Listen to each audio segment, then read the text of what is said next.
Hi, welcome to my channel. My name is Venkatesh.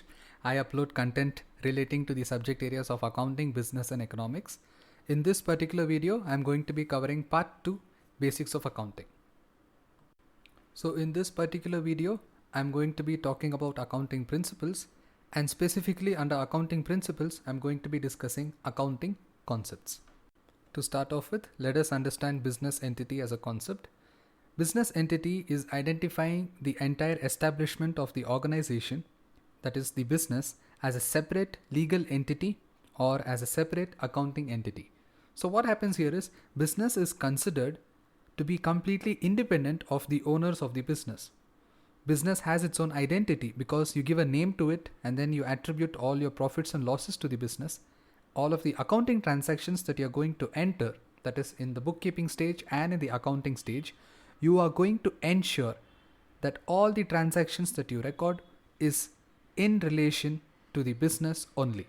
So hence, most of the transactions that you attribute in terms of asset, liability, capital, expenses or revenues are attributed to the business activities only. The next concept that we have to understand is known as money measurement concept.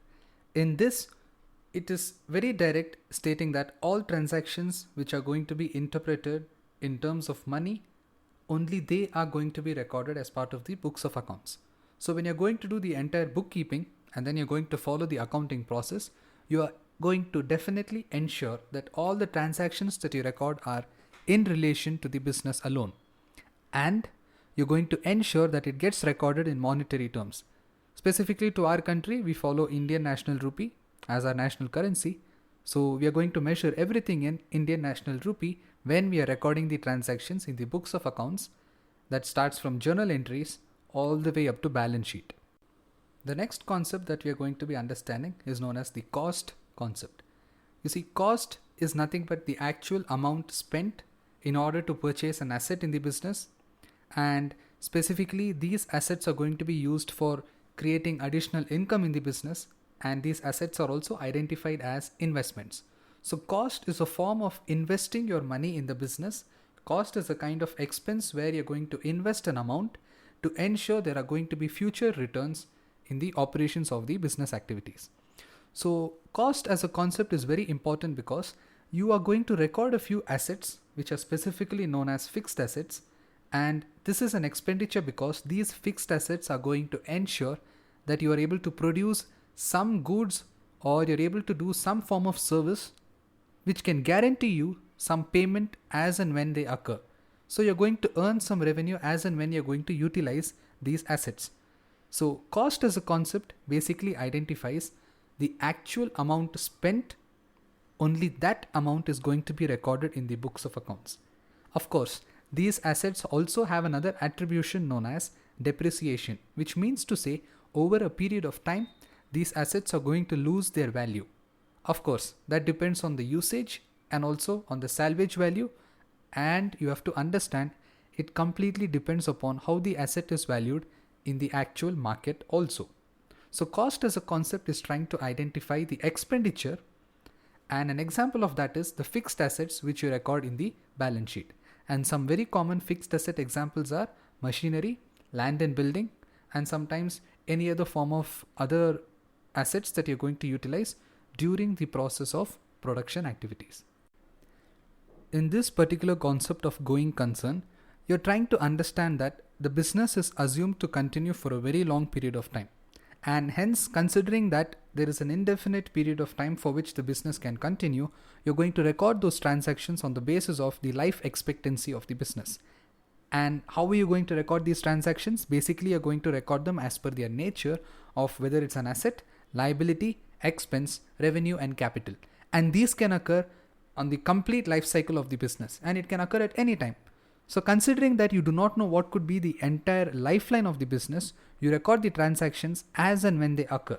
So in going concern concept, all the transactions that get recorded as part of bookkeeping and during the accounting process is clearly identifying that this is the timeline of the business for a specific period of time. Hence, these transactions which are recorded as part of going concern concept clearly try to highlight the fact that you're going to record specific identified transactions as and when they occur, and you're going to ensure that this transaction can be used by the business on a future date as well. So going concern concept is also looking at maintaining proper record of transactions. Coming to one of the most important concepts, this is known as the dual aspect concept, where you record the transactions on the basis of the duality in the business.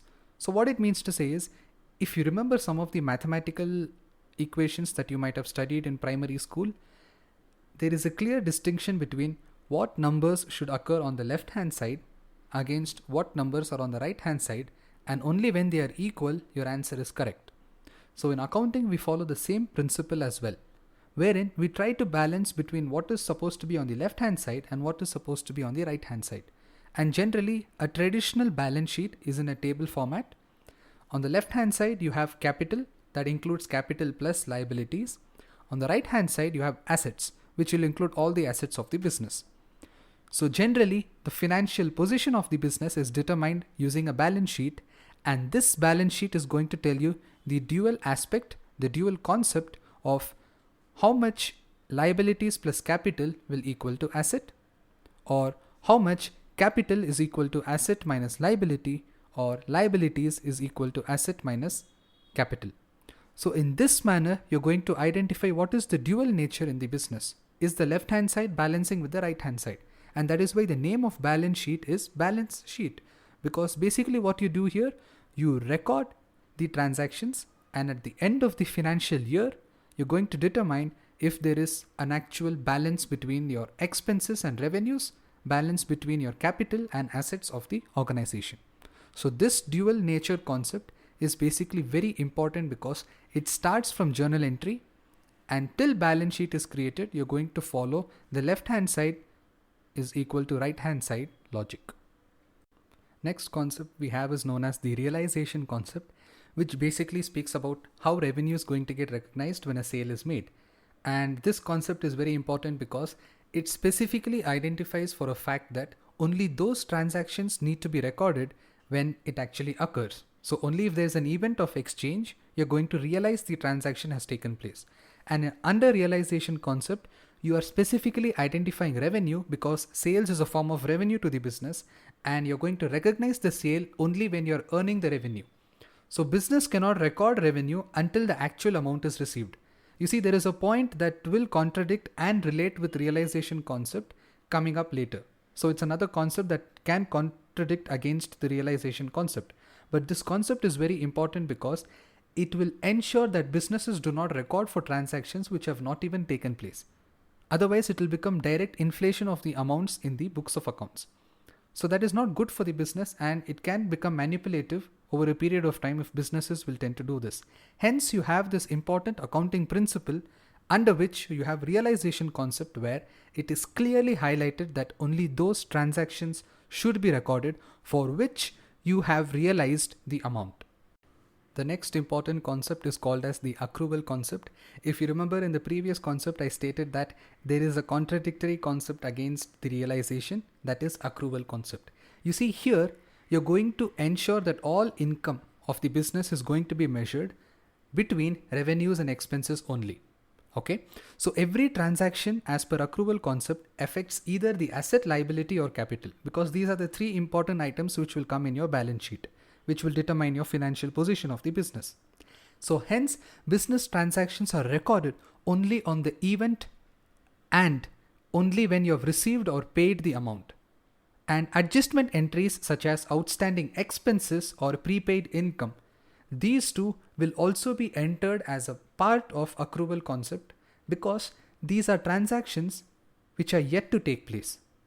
Outstanding expense is an asset, whereas prepaid income is a liability. So hence accrual concept identifies these two items and states that unlike realization concept where you record only when revenue has been earned, you can still record for these two specific items in the nature of asset and liability respectively. The next concept that you have is known as the accounting period concept, which basically identifies the entire timeline of the business. If you remember the going concern concept, this accounting period concept is in direct relation to that, because in going concern, you're not sure what could be the entire lifetime of the business, but in accounting period, it records for the transactions for the specific period of time where the business activities have taken place.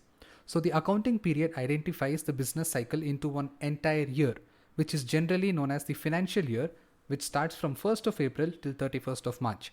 This is very specific to India and other few countries. Some other countries also follow the normal calendar months that starts from January till December. And these accounting periods can also be specifically categorized into quarterly basis and biannual basis also. So what is this accounting period concept specifically? It tells you at any given point of time what are the various balances and what are the various transactions which have taken place for one entire period of time, which is known as the accounting period cycle. So basically, accounting period concept is very important because this will tell you what is the financial year under which transactions have taken place. The next important and final concept is known as the revenue match concept. This is one of the important accounting principles which highlights the fact that every expense that you incur in the business has a matching revenue that you could earn. So in other words, the entire income is determined based on expenditure incurred for earning some form of revenue. This is also in direct relation to dual concept. This is also in direct relation to the going concern concept as well as the accrual concept. So basically what happens in revenue matching is, if you look at this animation of the bottle pouring into the glass, the bottle represents the expense that you're going to incur in the business, whereas the glass represents the revenue that you could earn as part of the business operations. So the bottle represents your expenses, whereas the glass represents your revenue. Sometimes you could have an actual balance between expense and revenue, but generally businesses prefer to have lesser expense, greater revenue. But most of the times there could be greater expenses in hopes of getting greater revenue, but that is not always the case. But there is a match that takes place between where the expense has occurred and how it's going to impact your revenue in the business.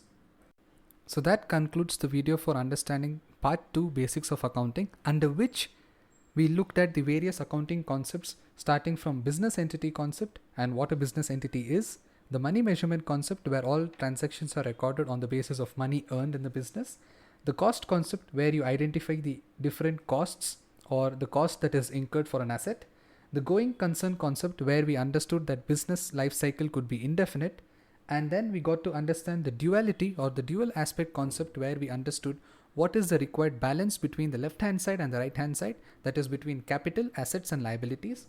And then we went on to understand the realization concept, which speaks about specifically recording transactions as and when they are realized in the business. Then we understood the accrual concept, which speaks about the various outstanding and prepaid transactions that can occur in the business, which are also recorded as part of accounting principle. Then understanding the accounting period concept, which spoke about the entire financial transaction year of the business. And finally, the revenue match concept, where we understood that every revenue will have a matching expense which has been incurred in the business. So thank you so much. If you like this content, hit the like button and comment if you would like me to cover other various topics in the fields of accounting, business and economics. Subscribe to my channel for more simplified educational content. Thank you.